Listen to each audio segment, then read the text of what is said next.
Okay, welcome to another episode of Famitsu. Check it out. My name is Paul Smith. This is OWR Games, one word review games. You can check us out at owrgames.com. In Famitsu Check It Out, we check out every week's issue of Famitsu. This week's issue of Famitsu has the 6-year anniversary of Granblue Fantasy in Japan. And yeah, let's open it up and see what's going on. So as always, we're going to start with the weekly top 30. You can see it here. Let's see. The number one spot, as usually happens, it goes to a brand new game. That game is Neo 2. This is a game that I've been looking forward to for a while. I've seen some streams on it. I would love to play this game. Just a money issue. So yeah, looks like a really good game. So yeah, I'm not surprised that that's number one. It's quite popular over here in Japan. Number two is Pokemon Mystery Dungeon DX. Something DX. That was out number one last week when it debuted, and now it's gone down to number two. Number three, holding strong, is Pokemon Sword and Shield. Yeah, I always mention about how the weekly top 30 only includes games from the Switch and PlayStation 4, and this week's edition only has 4 PlayStation 4 games. Everything else is Switch, so that's 26 games that are all on the Switch.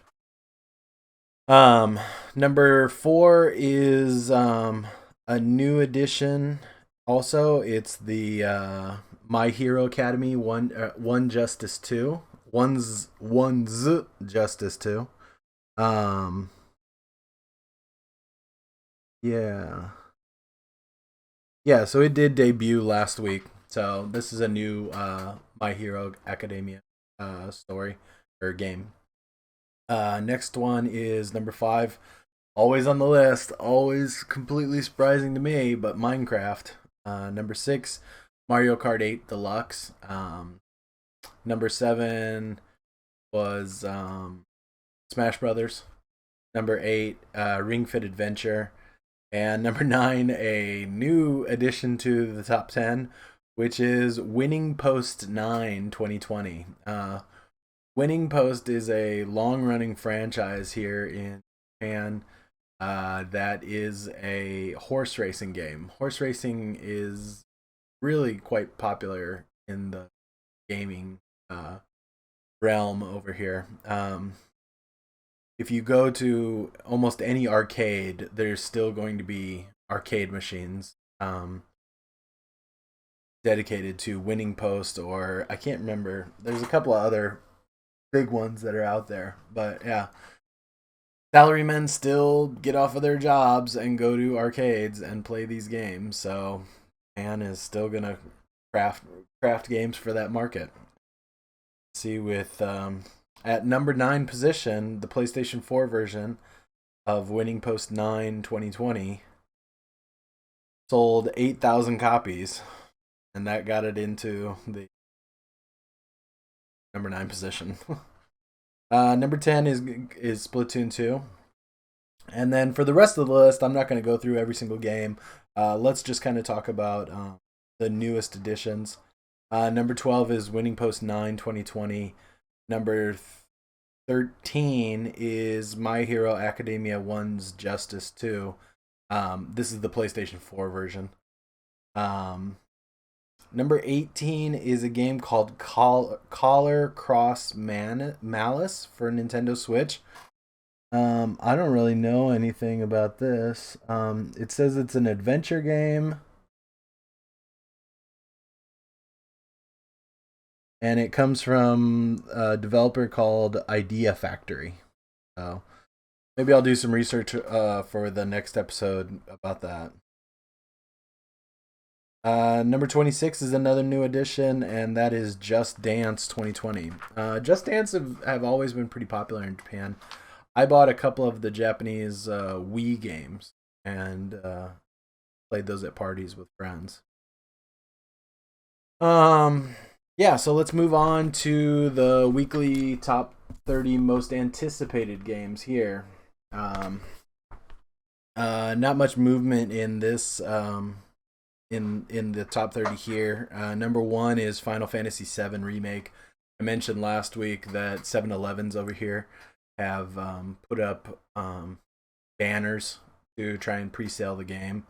Um, yeah, I think this is going to be a huge, both here and abroad as well. Number two is Biohazard Resident Evil 3.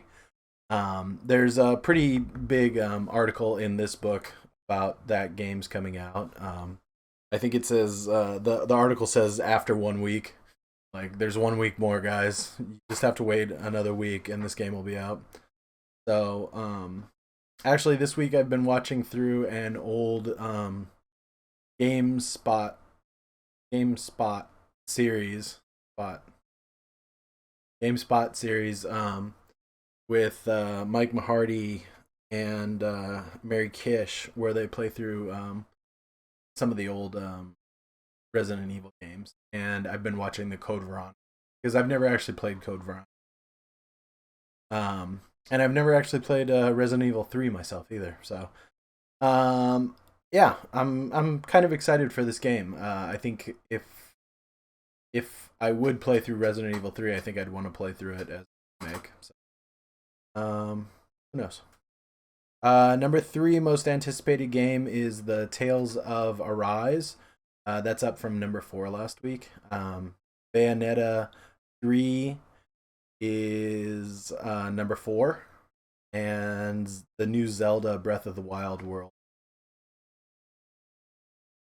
I'm not going to look at any of the others. They're all pretty standard for this list.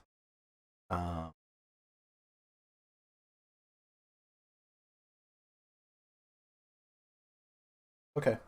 The next one is the weekly Famitsu top 10 rookie games.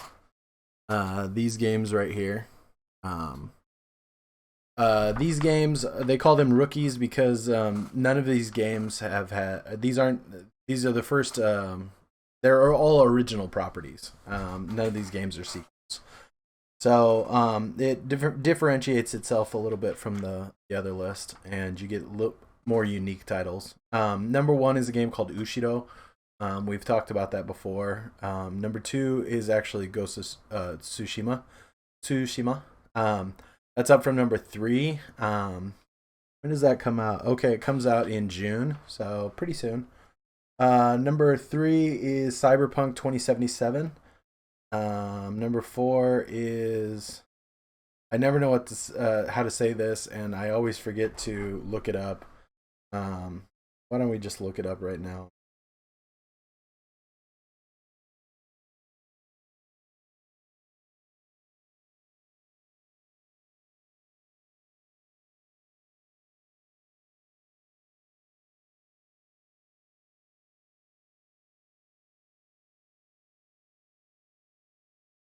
Okay, it's called Tensui no Sakuna Hime.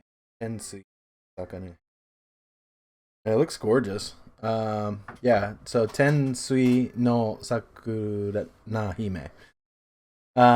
So the PlayStation 4 game is number 4. The PlayStation 5 game is number 5. Or the Switch game is number 5.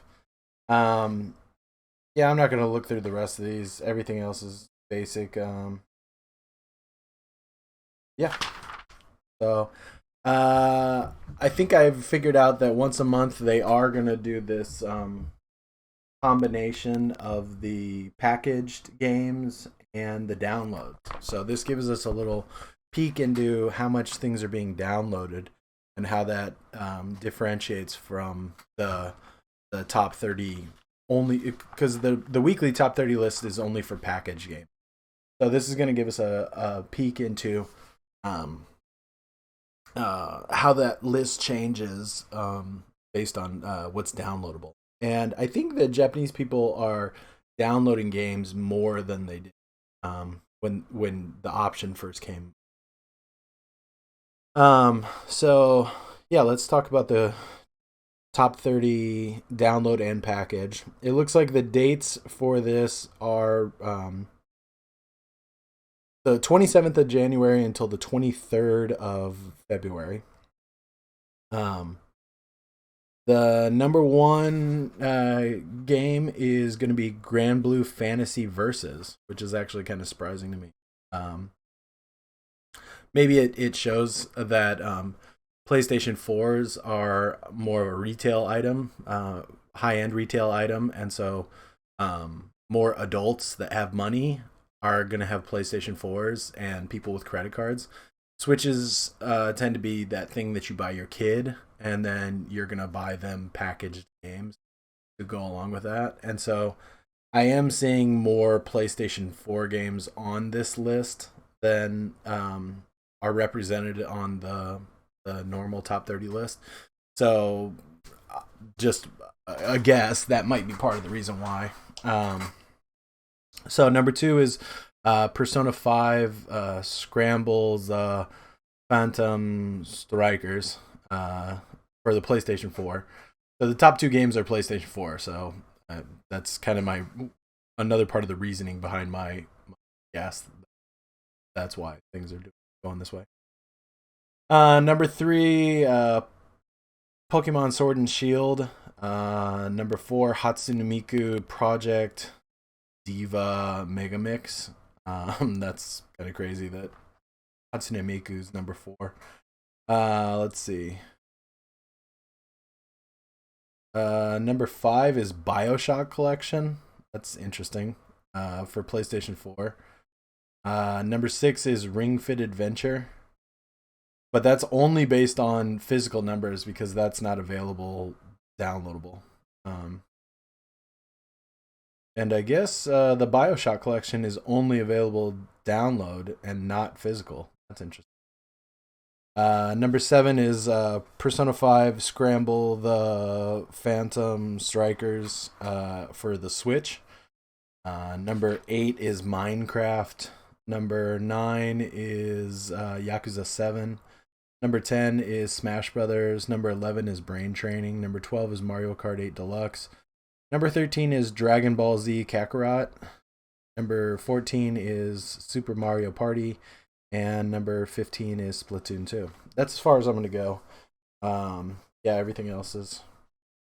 Ooh, Overcooked 2 is at number 17. I like to see the indie guys sell some hella units. So that's interesting.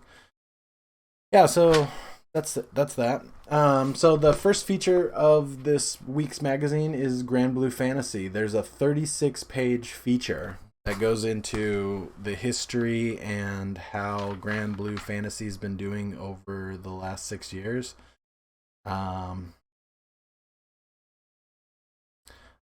They're talking about some of the new stuff that is coming out or has come out. Yeah, one thing is that Granblue Fantasy. I started playing it and I played a little bit, not very much. I just don't like gacha games. Um, I always feel like I'm being left out because you have to spend money to get all the gacha stuff.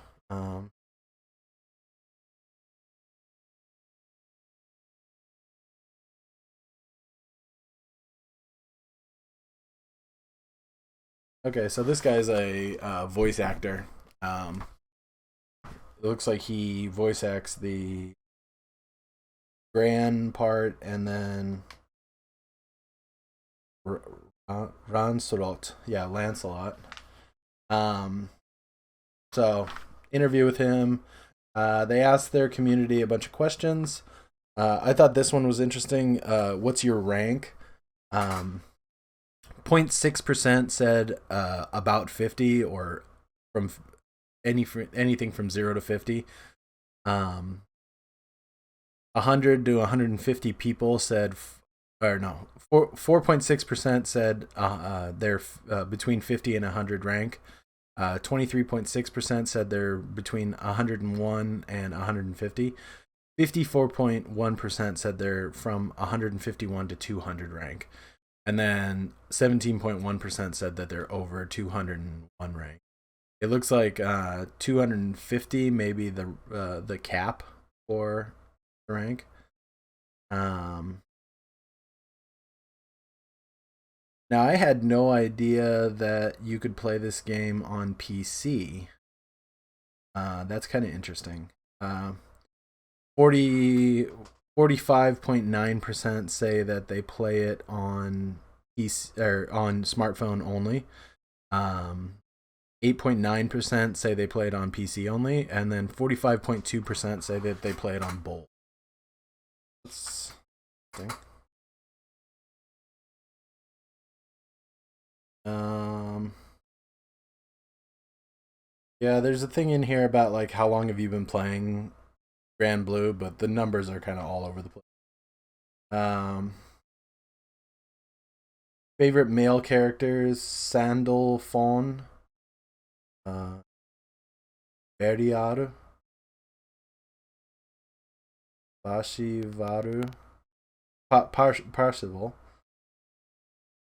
Lucifer, and Shis. Um, Favorite female characters is the one of the main characters, Duadi, Dudia, uh, Naru Mea, I don't know, Vira, Son, and Cagliostro. Yeah. I don't know much about Granblue Fantasy, so I'm not going to spend too much time going over this. But yeah, they go into a lot of information about how the game's been doing and what characters people are liking. There's an interview with a couple of the creators of the game. Yeah, so they seem pretty into it. The next thing I wanted to talk about was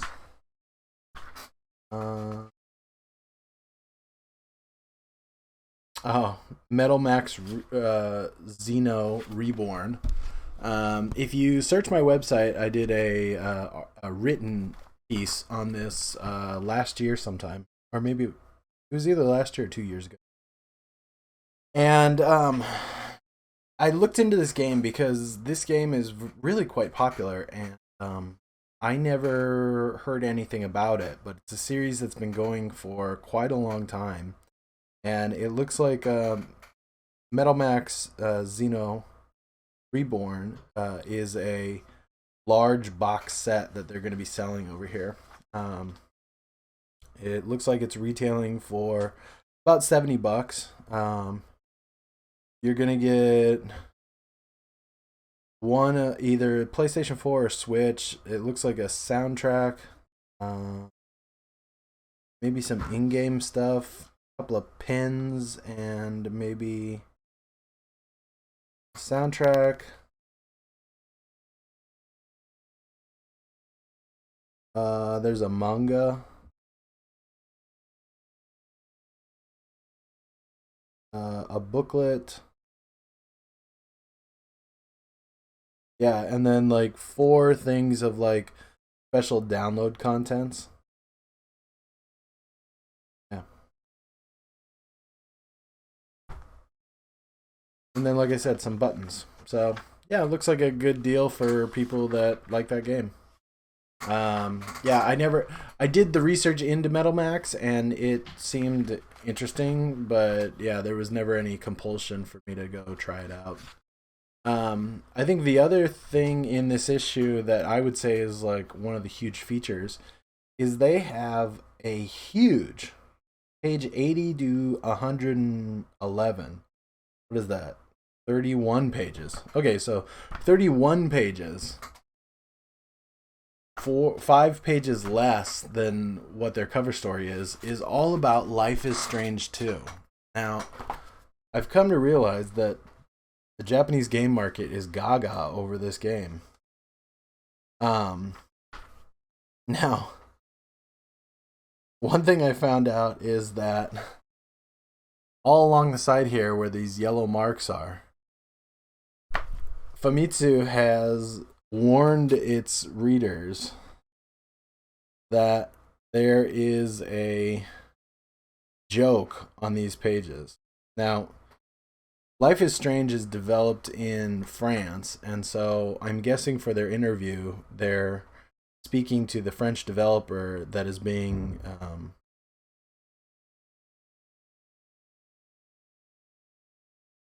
Oh no, never mind. These are spoilers. I made a mistake. These are spoilers. So, there's spoilers on every page. I thought it was jokes. Never mind. So yeah, I just learned netabare is a spoiler. So yeah, going back into the actual article, we're getting 31 pages on Life is Strange 2. Well, Life is Strange. First, they talk about the new game coming out. I think it's already out in America. 3/26 is when it comes out in Japan. Is it out in America? I'm pretty sure.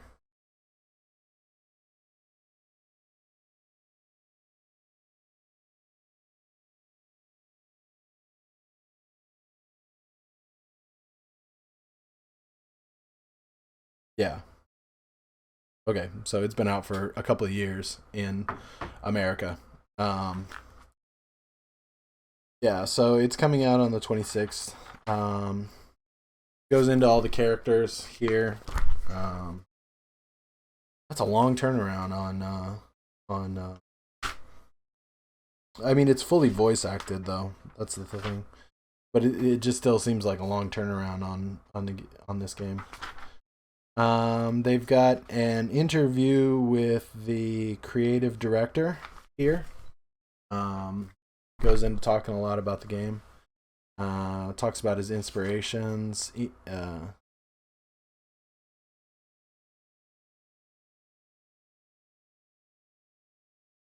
Yeah. They talk a little bit about Remember Me. That's one of Don't Nod's first games. Another interview here with a different, a different creative director. So another 2-page interview with him. And then here they go into the old games. They're talking about Life is Strange here. They're talking about Life is Strange Before the Storm. Recently, I finished Life is Strange. I loved that game. I wanted to play through Before the Storm. It was a Xbox Game Pass game, but then they took it off their service. So I started playing it, but I didn't far. um, Interview here with the lead concept artist. So interview here with the scenario writer. Information about the soundtrack here. Life is Strange has got one of the greatest soundtracks in a game in quite a while. I've listened to the soundtrack just by itself quite a few times. More interviews with audio director, lead audio designer.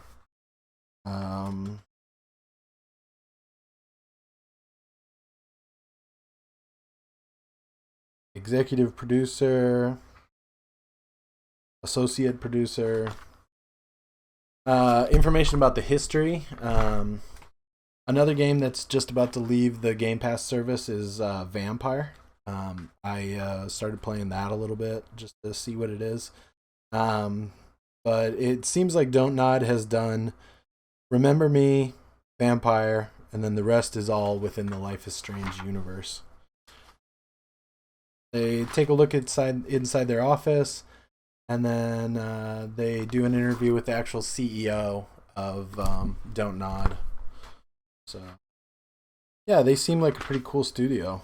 And then they're also looking at the newest game, Tell Me Why. So, yeah, pretty huge. And then they spend two pages just to show this. So, that tearing down Trump's wall? I hope so. Yeah, and the next thing is the Resident Evil 3 feature that I told you guys about. Yeah, they it says right here there's 1 week left. So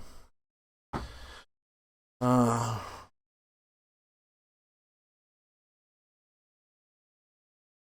Raccoon City. The destruction of Raccoon City will start in 1 week. Yeah, I think they're just introducing you to more of the characters because they're gonna flesh out some of the characters in this game. Yeah, some of the people that you didn't hear from in the first game. Um, they looking at some of the monsters here. You can see this over here. If the lighting wasn't terrible. They go into talking a little bit about biohazard resistance. That's the strategy game that they're making. I find that game is quite interesting. I'd like to learn more about it. I'll have to find some videos. The indie game that they're talking about this week, I find really interesting. It's a PC game. It's only about $20 Japanese currency, but it is called Tank Mechanic Simulator. So this game looks pretty cool.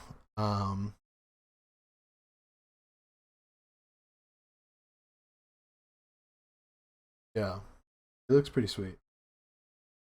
Um, Maker is Playway SA. No idea, but I think this looks kind of cool. It's just kind of a diversion. You're not spending any time, I think, inside the tanks. I think you're just repairing all the parts of them. There was a game that came out last year, maybe a couple years ago, called um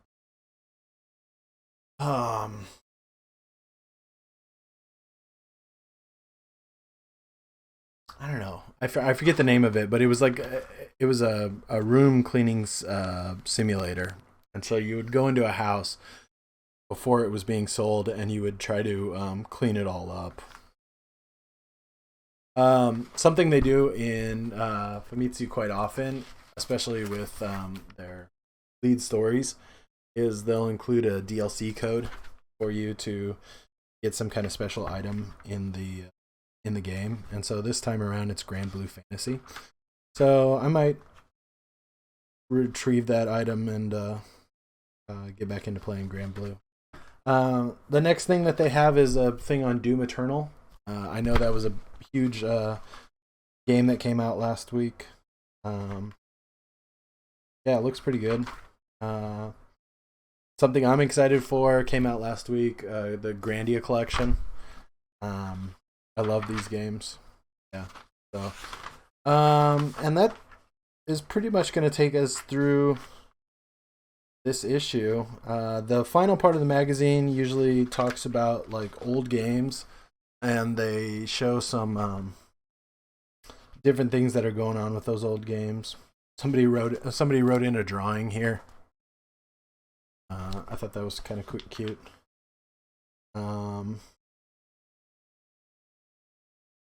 Yeah. Doing a giveaway. They have something even on Splatoon. Like, so some of these like long running games. Somebody wrote like a comic for Splatoon here as well. Some of these long running games, they will then do kind of like updates every once in a while. PSO2.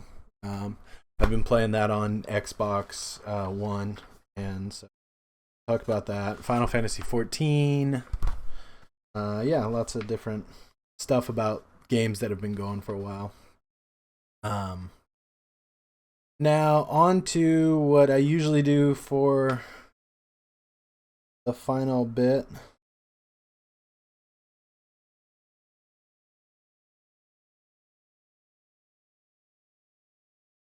I have a little bit about Dead Don't Die, and I think is that Sarah Jessica Parker, Bill Murray, Adam Driver. Oh, that's Tilda Swinton. Okay. Yeah, it's called Dead Don't Die. Looks pretty cool. Um, but they've got a little preview of that movie in here. Let me look through the back of the issue. Yeah, here's the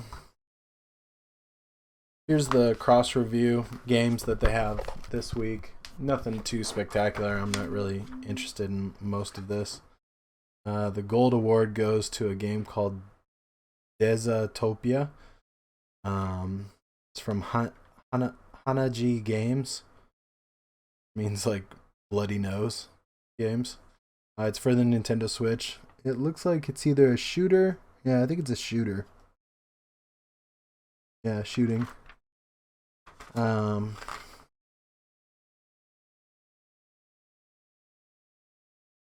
yeah, I think that takes us through the end of the magazine. So the last thing I like to always cover is the snacks. Um, yeah. So what do we got here? So for some of the sweets, we have kopepan. Kopepan is the specific kind of Japanese bread. It's usually it looks almost like a hoagie roll for my American viewers that know what a hoagie roll is. Um, it's much sweeter and much softer than a hoagie roll is, though. Same size, same shape. Um, it's usually filled with something sweet, eaten for breakfast a lot of times.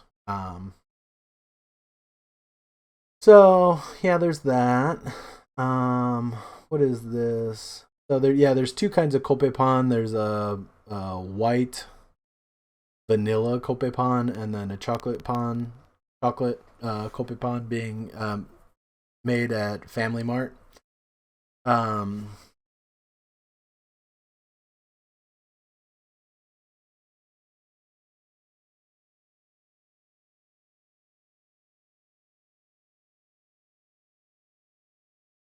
I'm trying to read what this is, what this would be. Mount Purim Bus Purim Pudding. Yeah,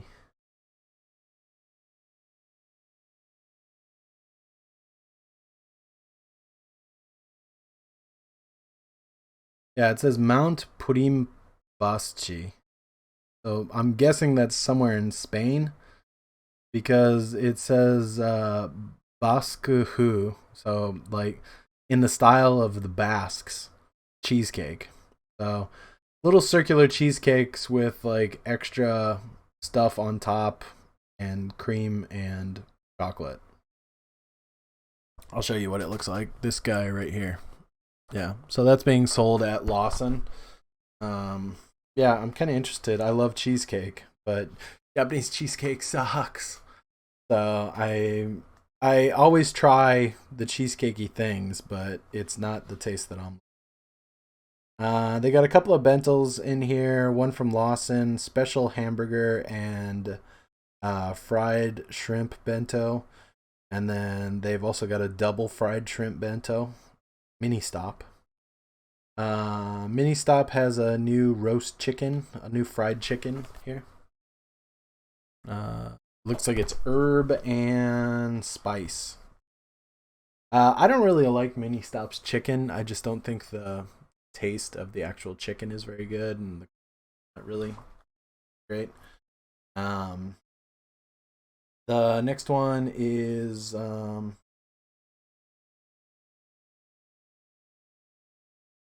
Kobe style pepperoncino down here. Yeah. So some kind of a pasta. Um,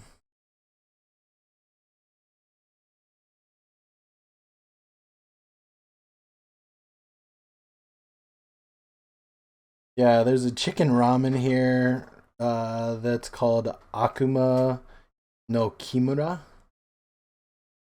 So Akuma is the word for devil, and Kimura I think is chimera. Yeah. So devil chimera. I don't know. I'm guessing it's supposed to be really spicy. Here's another spicy ramen, and then the last one is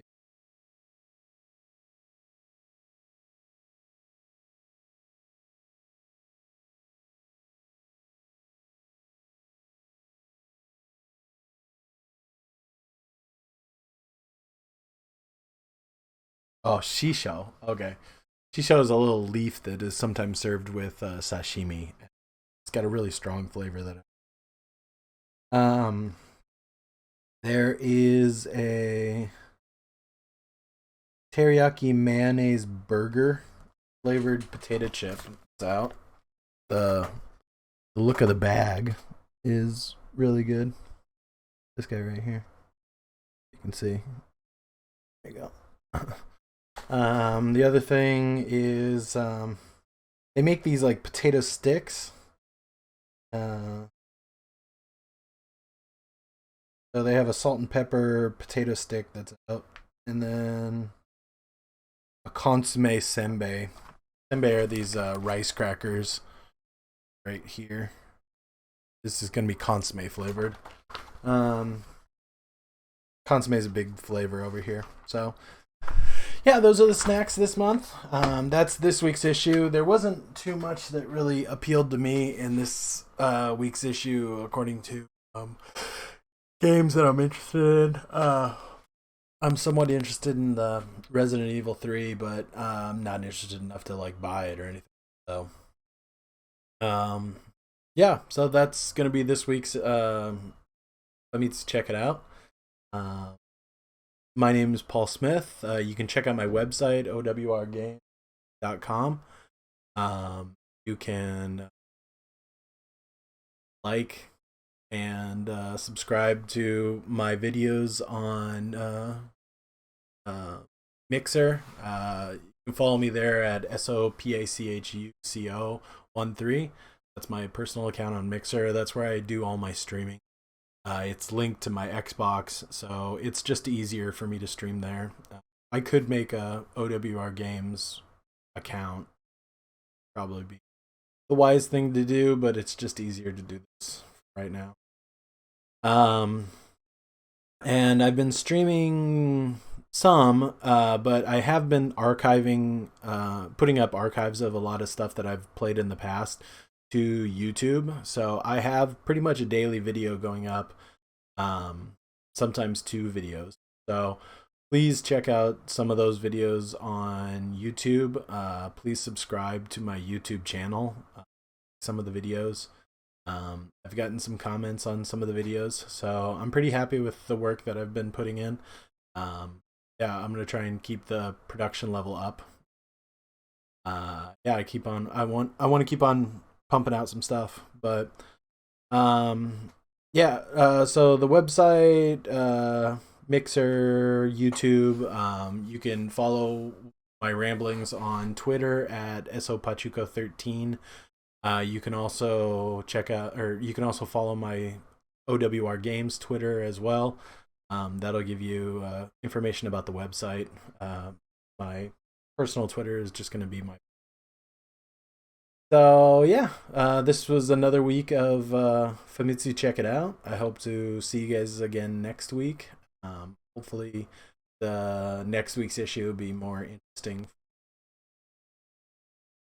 I don't know if this week's issue was interesting to you. Maybe you're super into Granblue Fantasy. Cool. Maybe I'll try to get back into it. Oh, all right. Signing off for today. See ya. Bye.